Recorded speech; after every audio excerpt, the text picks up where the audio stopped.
Student, कैसे हैं आप सभी। तो आज की वीडियो में देखने वाले हैं अध्याय 2 के जो उदाहरण बहुत ज़्यादा वेरी इंपॉर्टेंट होने वाले हैं इस साल के लिए, यानी 2023 और 24 इस वाले सत्र के लिए वेरी इंपॉर्टेंट होने वाले हैं। तो चलिए यहाँ पर अब उदाहरण देखने की बारी है। तो देखिए, ये जो आपके लिए उदाहरण दिया गया है तो मैं आपके लिए बुक में बता देता हूँ। बुक में देखिए, यहाँ पर ये उदाहरण दिया गया है कि द्विघात बहुपद x² + 7x + 10 के शून्य ज्ञात कीजिए। और इसके पहले ये बता देता हूँ कि ये उदाहरण कहाँ पर दिया गया है। तो ये देख सकते हैं आप, ये जो उदाहरण नंबर है आपके लिए दिया गया है। देखिए, ये प्रश्नावली 2.2 है और प्रश्नावली 2.2 के जस्ट पहले देख सकते हैं यहाँ पर पेज पलट रहे हैं और यहाँ पर उदाहरण नंबर 2 अपन के लिए ये दिया गया है। तो सवाल क्या है पहले पढ़ लेते हैं, फिर हल करेंगे। सवाल दिया गया है कि द्विघात बहुपद x² + 7x + 10 के शून्य ज्ञात कीजिए और शून्यकों तथा गुणांकों के बीच संबंध की सत्यता की जांच कीजिए। तो चलिए सवाल करते हैं हल, स्टार्ट करते हैं। देखिए, सबसे पहले यहाँ पर अपन के लिए शून्यक निकालना है। तो जो प्रश्न क्रमांक 1 के सवाल करे हुए थे प्रश्नावली 2.2 के, सेम उसी तरह ये सवाल होना है। सबसे पहले इस वाली संख्या का आगे गुणा हो जाएगा, यानी कुछ नहीं है यहाँ पर तो 1 मान सकते हैं, यानी 10 का गुणा 1 में हो जाएगा, यानी 10 एकम 10। तो देखिए यहाँ देखिए 10 का गुणा सबसे पहले यहाँ पर 1 में हो जाएगा, यानी 10 एकम 10 आएगा। यानी 10 के लिए ऐसे 2 भागों में तोड़ना है जिनका गुणा करने पर वापस 10 आ जाए और जोड़ने और घटाने पर 7 आ जाए। तो आपके मन में आ रहा होगा कि सर ऐसी संख्याएं 5 और 2 हैं, क्योंकि सर 5 और 2 को जब गुणा करेंगे तो 10 आ जाएगा और सर 5 और 2 के लिए यदि जोड़ते हैं तो 7 आ जाता है। ठीक है, तो चलिए सवाल को करते हैं स्टार्ट। देखिए, यहाँ पर आएगा सबसे पहले x², अपन यहाँ जो ऊपर चिन्ह है वही चिन्ह नीचे आएगा। अब यहाँ पर संख्याएं 5 और 2 में तोड़ी गई हैं, तो सबसे पहले बड़ी संख्या लिखते हैं, यानी 5 लिखेंगे और फिर लिखेंगे यहाँ पर 2x और प्लस आएगा 10 और यहाँ पर आ जाएगा प्लस का चिन्ह, क्योंकि दोनों को जोड़ेंगे तभी तो 7 आएगा। ठीक है, अब देखिए इन दोनों में से क्या कॉमन दिख रहा है, x कॉमन दिख रहा है, तो x कॉमन आ जाएगा। यहाँ पर 2x थे तो 1x बचेगा, प्लस ये वाला x बाहर कॉमन ले लिया है तो यहाँ पर आएगा 5। और इन दोनों में से x से तो कॉमन दिख नहीं रहा है, दोनों में से 2 कॉमन दिख रहा है तो 2 कॉमन ले लिया जाएगा और यहाँ पर लिखेंगे x प्लस और 2 के पहाड़े में 10 5 बार में आ जाएंगे। ठीक है, तो देख सकते हैं दोनों यहाँ पर सेम बन चुके हैं और सब में से कॉमन ले लिया जाएगा और सब में से कॉमन आ जाएगा x + 5। ठीक है, सब में से का मतलब ये होता है कि ये 2 बार लिखे हैं ना, इन दोनों को 1 बार लिख लिया और नया क्या बन जाएगा, ये और ये दोनों मिलकर नया वाला बना लेंगे तो हो जाएगा x + 2। अब इन दोनों के बराबर में 0 रखेंगे तो देखिए x + 5 बराबर में हो जाएगा 0 और यहाँ पर x + 2 बराबर क्या हो जाएगा, 0 हो जाएगा।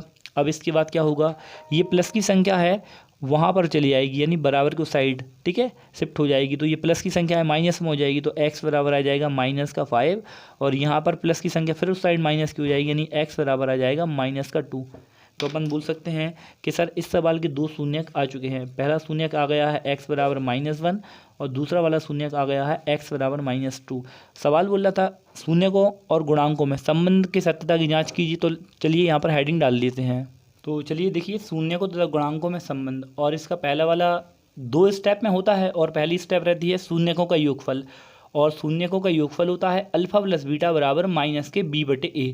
और यहाँ पर अल्फ़ा रहता है। इसके पहले वाली वीडियो में बहुत बार यहाँ पर आपके लिए बता दिया है कि जो पहला वाला शून्यक आता है वो होता है अल्फ़ा का मान और जो दूसरा वाला शून्यक आता है वो होता है बीटा का मान। तो चलिए इस वाले फॉर्मूले में मान रखते हैं। यहाँ पर लिखा हुआ है अल्फ़ा, तो अल्फ़ा का मान रख दिया जाएगा -5। ठीक है, ये प्लस का निशान। बीटा का मान कितना है, -2, तो यहाँ लिख दिया जाएगा -2 बराबर। अब देखिए माइनस, और यहाँ पर लिखा हुआ है b। अब b का मान कहाँ से निकालेंगे, और इसके पहले वाले सवालों में मैंने आपके लिए बता दिया है। देखिए सबसे पहले जो अपन के लिए सवाल दिया रहता है उसकी तुलना करते हैं ax² + bx + c बराबर 0 से। यानी जो यहाँ पर सवाल दिया गया है, देखिए इसको तुलना करिए। जैसे देखिए x² की जो बाजू में होगा वो a का मान हो जाएगा, यानी x² के बाजू में कुछ भी नहीं है तो अपन बोल सकते हैं कि सर a का मान 1 है। और यहाँ पर जो x के बाजू में है, वो b का मान हो जाएगा, यानी x के बाजू में है 7 है तो यहाँ पर b का मान 7 हो जाएगा। और यहाँ पर जो सिर्फ अचर संख्या होती है वो c का मान हो जाती नहीं, c का मान 7 हो जाए और यहाँ पर अचर संख्या 10 है तो c का मान 10 हो जाएगा। तो चलिए यहाँ पर फॉर्मूले में वैल्यू रखते हैं। यहाँ पर लिखा हुआ है माइनस और लिखा हुआ है b, और b का मान अभी देख के आए कि b का मान 7 है तो यहाँ लिख देंगे 7 बटे, और ये a, और a का मान यहाँ पर देख के आए 1 होता है तो चलिए a का मान 1 रख देंगे। देखिए यहाँ पर ये -5 है और ये प्लस माइनस -2 बराबर, ये माइनस का 7 है तो लिखा रहने देंगे। अब इसके बाद क्या होगा, माइनस और माइनस प्लस हो जाएगा, यानी 5 और 2 7 हो जाएगा। और यहाँ पर माइनस का निशान आएगा क्योंकि माइनस और माइनस की संख्याएं जुड़ती हैं तो निशान माइनस का आता है, और बराबर हो जाएगा माइनस का 7। ये आ गया है शून्यकों का योगफल। चलिए अब हेडिंग डाल लेते हैं शून्यकों का गुणनफल। शून्यकों का गुणनफल होता है अल्फ़ा इंटू बीटा बराबर c/a, और अल्फ़ा का मान क्या है यहाँ से देख सकते हैं -5 और बीटा का मान -2। तो चलिए यहाँ लिख लेते हैं अल्फ़ा का मान -5 और यहाँ पर गुणा और बीटा का मान -2 है अभी देखा था, बराबर c/a, और c का मान यहाँ से निकाल के आए थे 10 तो यहाँ लिख लेंगे 10, और a का मान कितना निकाल के आए थे 1 तो यहाँ पर a का मान 1 रख लिया जाएगा। और अब देखिए यहाँ पर माइनस माइनस प्लस हो जाएगा और 5 दूनी 10 हो जाएगा बराबर, और यहाँ पर भी 10 है। ये हो गया शून्यकों तथा गुणांकों में संबंध, पहला योगफल और फिर निकाला है गुणनफल। और ये सवाल वेरी इंपॉर्टेंट इस साल के लिए होने वाला है, तो इस सवाल को आप ध्यान से करिए। चलिए बढ़ते हैं नेक्स्ट सवाल की ओर। यहाँ पर नेक्स्ट उदाहरण नंबर 4 है। ये इस साल के लिए वेरी इंपॉर्टेंट सवाल होने वाला है, तो आपके लिए बहुत ज़्यादा ध्यान से करना है। तो देखिए क्या बोल रहा है सवाल कि एक द्विघात बहुपद ज्ञात कीजिए जिसके शून्यकों का योग तथा गुणनफल -3 और यहाँ पर 2 है। तो मैंने आपके लिए बताया था कि जो शून्यकों का योगफल होता है वो होता है अल्फ़ा प्लस बीटा का मान, और जो गुणनफल होता है वो होता है अल्फ़ा इंटू बीटा का मान। तो चलिए सवाल को करते हैं हल। यहाँ पर इन्होंने एक सवाल दिया है, ये यहाँ पर लिख लेते हैं उदाहरण नंबर 4। ठीक है, यहाँ पर इन्होंने 2 संख्याएं दी हुई हैं, पहले दिया हुआ है -3 और फिर दिया हुआ है 2, और इन्होंने बोला है कि जो पहली वाली संख्या है वो होता है शून्यक का योगफल।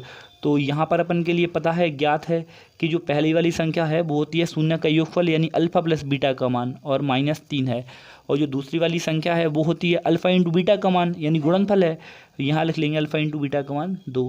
और यहाँ से अपन से द्विघात बहुपद पूछा है तो यहाँ पर फॉर्मूला लिखेंगे द्विघात बहुपद का, और द्विघात यहाँ पर हेडिंग डालेंगे द्विघात समीकरण। और द्विघात समीकरण का फॉर्मूला क्या होता है, देखिए x² minus alpha plus beta into x और प्लस हो जाएगा अल्फ़ा इंटू बीटा। तो चलिए इस सवाल को हल करते हैं। x² minus alpha plus beta है और अल्फ़ा प्लस बीटा की वैल्यू है -3 देख सकते हैं, तो यहाँ लिख देंगे -3, x से x लिख देंगे प्लस अल्फ़ा इंटू बीटा, और अल्फ़ा इंटू बीटा का मान 2 दिया गया है तो यहाँ लिख देंगे 2। तो देखिए x² माइनस और माइनस प्लस हो जाएगा 3x आएगा और प्लस हो जाएगा 2, ये हो जाएगा द्विघात बहुपद, और यही अपने सवाल का हो जाएगा आंसर। ये इस साल के लिए वेरी इंपॉर्टेंट सवाल होने वाला है, तो इस सवाल को आप बहुत ध्यान से हल करिए, बार बार करके देखिए। तो चलिए बढ़ते हैं नेक्स्ट उदाहरण की ओर।